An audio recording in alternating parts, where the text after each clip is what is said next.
नमस्कार दोस्तों, आज की स्पोकन इंग्लिश प्रैक्टिस में हम कुछ कॉमनली यूज्ड फ्रेजेस के बारे में जानेंगे। तो हमारा पहला फ्रेज है लुकिंग फॉरवर्ड टू। जब भी आप कहना चाहते हैं कि आप किसी का बेसब्री से इंतजार कर रहे हैं और खुशी का भाव है, यानी खुशी से आप किसी का इंतजार कर रहे हैं, तो हम यूज करेंगे phrase looking forward to. Sentences में देख लीजिए, I was looking forward to your call. मैं तुम्हारी कॉल का बेसब्री से इंतजार कर रहा था क्योंकि हमने वॉज का यूज किया है। I am looking forward to meeting them. मैं उनसे मिलने का बेसब्री से इंतजार कर रही हूँ या कर रहा हूँ। I am looking forward to Diwali holidays. मैं दिवाली की छुट्टियों का बेसब्री से इंतजार कर रहा हूँ। नेक्स्ट फ्रेज है आदत डाल लो। अगर आप कहना चाहते हैं आदत डाल लो, तो इंग्लिश में आप फ्रेज यूज करेंगे get into the habit of. Get into the habit of saving money. पैसे बचाने की आदत डाल लो। Get into the habit of working hard. मेहनत करने की आदत डाल लो। You should not get into the habit of smoking. तुम्हें धूम्रपान करने की आदत नहीं डालनी चाहिए। Get into the habit of आदत डाल लो।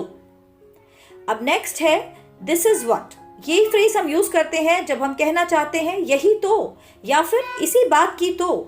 जैसे this is what I wanted. यही तो मुझे चाहिए था।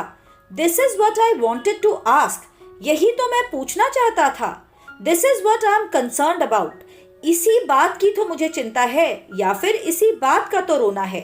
तो यही तो या इसी बात की तो हम फ्रेज यूज करेंगे दिस इज व्हाट। नेक्स्ट हमारा फ्रेज है ओवर स्मॉल थिंग्स। जब आप कहना चाहते हैं इंग्लिश में कि छोटी छोटी बातों पर, तो आप यूज करेंगे ओवर स्मॉल थिंग्स। जैसे don't get angry over small things. छोटी छोटी बातों पर गुस्सा मत हो। Don't get offended over small things. छोटी छोटी बातों का बुरा मत माना करो। ऑफेंडेड यानी बुरा मानना। Don't get irritated over small things. छोटी छोटी बातों पर चिढ़ मत जाया करो। इरिटेट होना या इरिटेटेड मतलब चिढ़ जाना।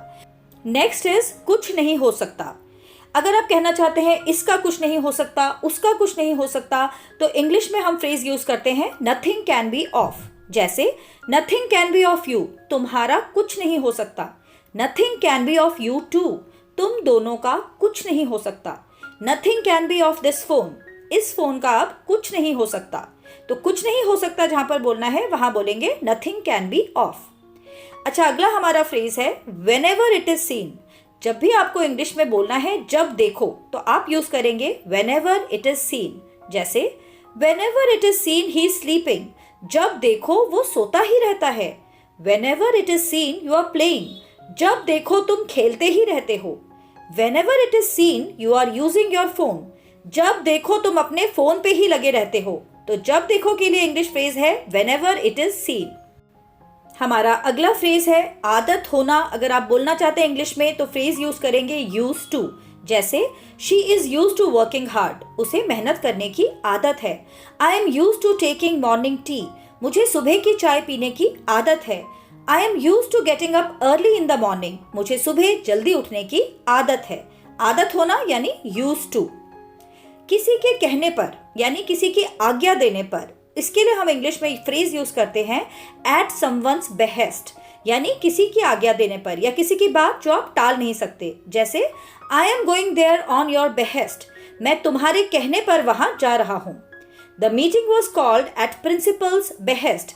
प्रिंसिपल सर के कहने पर मीटिंग बुलाई गई। At the behest of teacher she read the poem aloud. अध्यापिका के कहने पर यानी एक तरह से आज्ञा देने पर उसने कविता को पूरी कक्षा के आगे जोर से पढ़ा।